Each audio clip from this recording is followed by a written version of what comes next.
a gift from your devoted servant.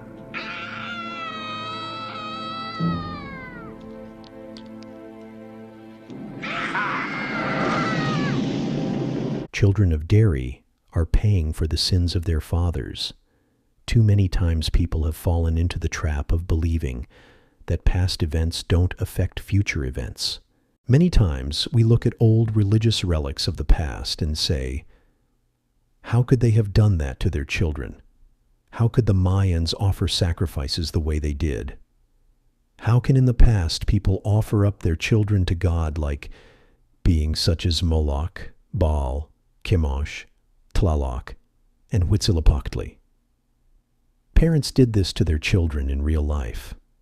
And that's what I like about this show. It removes the blinders and draws a distinct line between what may be fiction, but is exactly what is happening in reality.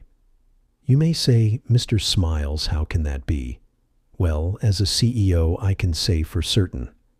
This same sacrificial behavior, the lineage of destroying one's own bloodline, still continues to this day. Not through overt violence, but financial violence nonetheless. Look at the national debt. Who's going to pay for that debt? Who's suffering from the consequences of $1 trillion a year interest payment for that debt? How many children life standards are being taken away from them because of that debt? How many children are suffering untold hardships because of that debt? Children are suffering now because of the bad choices parents made in the past. Wars that should never have been fought. Outsourcing jobs that should have never left. Sexualizing an environment that has destroyed the minds of countless other children. You see, children in reality do pay for their sins of their father. They reap the consequences of those choices. They pay in hardship currency for things they have never had a choice in deciding. It's the Parents of Derry and the history that has allowed Pennywise to use their children as snacks all these years. Because of their past and current stupid choices. The children of Derry are paying for the sins of their fathers. Too many times people have fallen into the trap of believing that past events don't affect future events. That children do not pay for the consequences of their parents' choices. But Welcome to Derry is again a show that is breaking past all the comfortable norms that we have complacently overlooked, because it challenges the truth that we don't like.